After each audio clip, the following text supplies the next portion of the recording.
Have you ever wondered why people treat you poorly? Why they interrupt your sentences as if your words don't matter, ignore you in groups, or mock your choices? Perhaps you're always available and say yes even when exhausted, or you stay quiet to avoid conflict and forgive quickly even when no apology comes. And yet what do you get in return? Indifference, disrespect, silence. Here's the uncomfortable truth. Deep down, you know you aren't being respected, yet you don't know how to break the cycle. You keep hoping that someday your value will be recognized, but that day never arrives. Carl Jung once said, "The most terrifying thing is to accept oneself completely." Maybe this is why the cycle continues. Self-respect demands confronting a harsh reality. Your external experiences mirror your inner beliefs. You may think people disrespect you because they're selfish or uncaring, but what if they're just responding to how you present yourself, or rather fail to present yourself? When you remain silent, facing injustice, or accept poor treatment, you're silently communicating, "This is how I allow myself to be treated." Jung believed external reality reflects the unconscious. The disrespect you experience mirrors how you unconsciously perceive yourself. If you don't recognize your worth, you project insecurity and fragility into the world, inviting others to treat you accordingly. The issue isn't blame, it's awareness. The disrespect you experience often originates from internal agreements you've unconsciously made, perhaps since childhood. Maybe you learned that being good meant staying silent. Love required submission, and acceptance came from always yielding.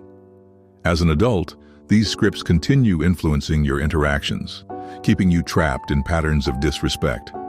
You position yourself as inferior not intentionally, but habitually.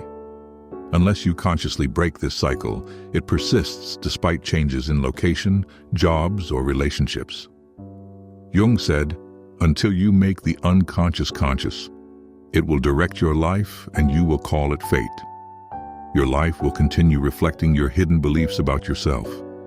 There's hope, but it requires starting at an uncomfortable place. Stop seeking external respect and begin cultivating it within. This brings us to a critical question shaping your emotional life. Why do you keep trying to prove your worth to others? You've spent years attempting to demonstrate you're enough, being the ideal child, perfect partner, flawless friend, constantly adjusting to meet others' expectations. In return, you might receive fleeting approval, but rarely genuine respect.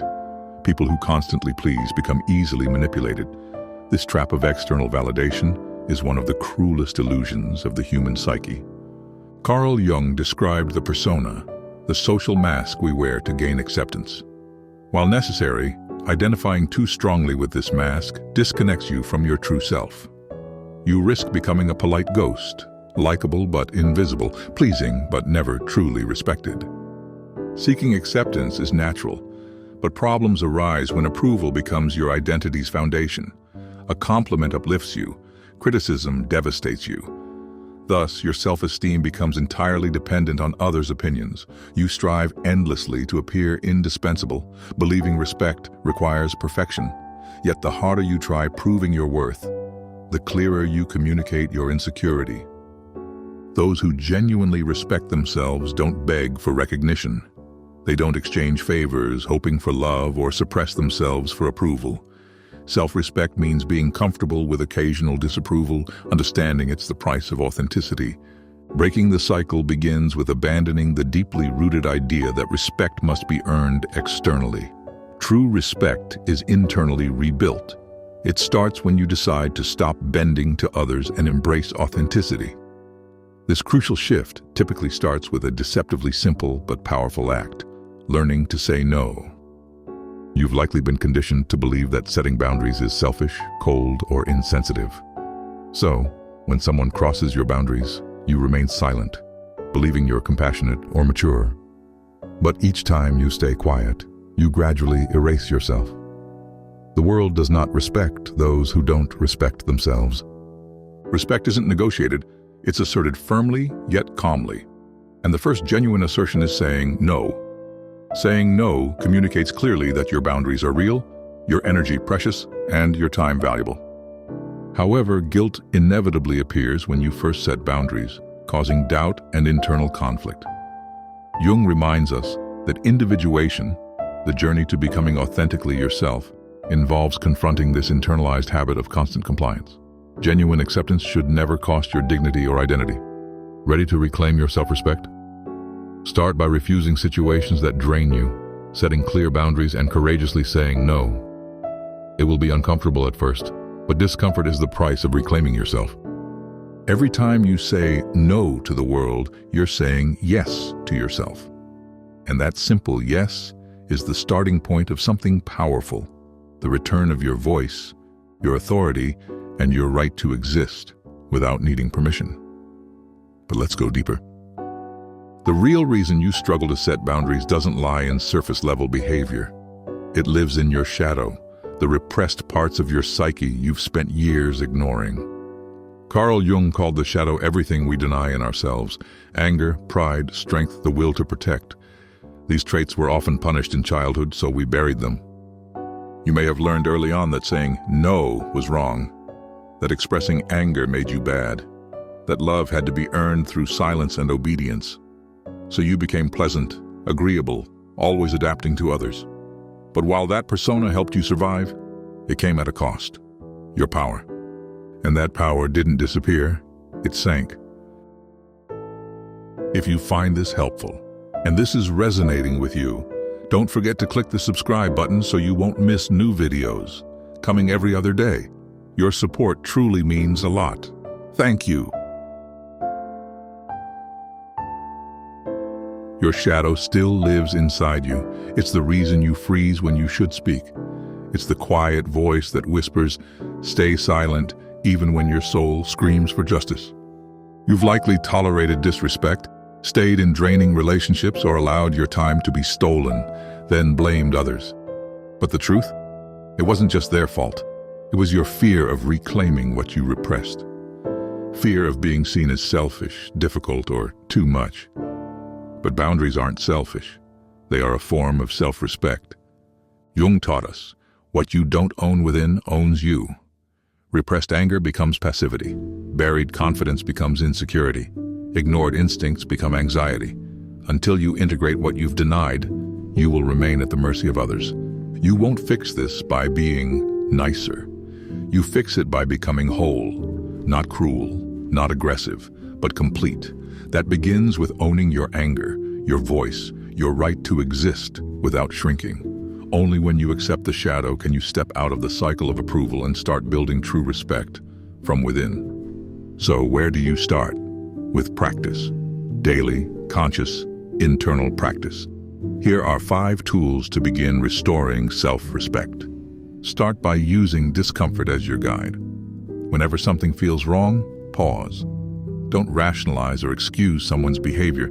Instead, ask yourself, if I truly respected myself, what would I do right now? Maybe it means stepping away, staying silent, or saying no. Whatever the answer is, follow it. Then stop over-explaining your choices. You don't need to justify every no with long explanations. A simple, calm statement like, "That doesn't work for me," is enough. When you explain too much, you signal doubt. Respect begins with clarity, not guilt. Next, carve out space in your schedule just for you. Not as a reward, but as a basic commitment. Check your calendar.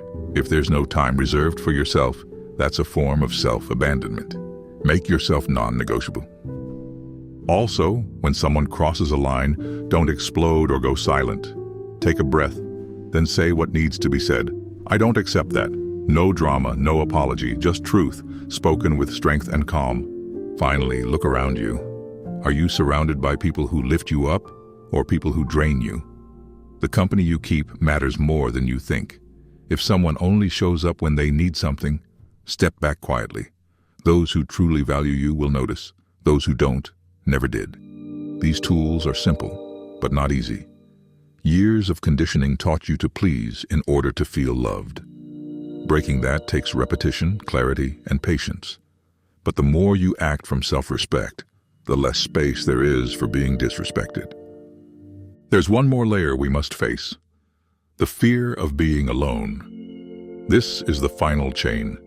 Many stay silent, overextend, or self-abandon, not out of kindness, but out of fear.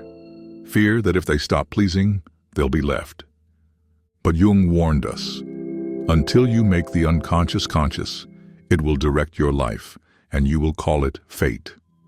The disrespect you face, the pain you carry, the patterns that repeat, they are reflections of your internal world. You don't need to become distant or cold to be respected. You need to stop begging for love by sacrificing yourself. And most of all, you need to make peace with being alone. Because only those who can sit in their own company can choose freely who they want around. From now on, every time someone crosses your boundary, you face a choice. Stay silent and reinforce the cycle, or take a stand and rewrite your story. You don't need aggression. You need honesty, with yourself and with the world. Because when you truly respect yourself, everything changes. Your tone, your posture, your presence, and the world notices. And because respect isn't asked for, it radiates. And with that being said, do not forget to subscribe, and I am sure I will see you in the next one.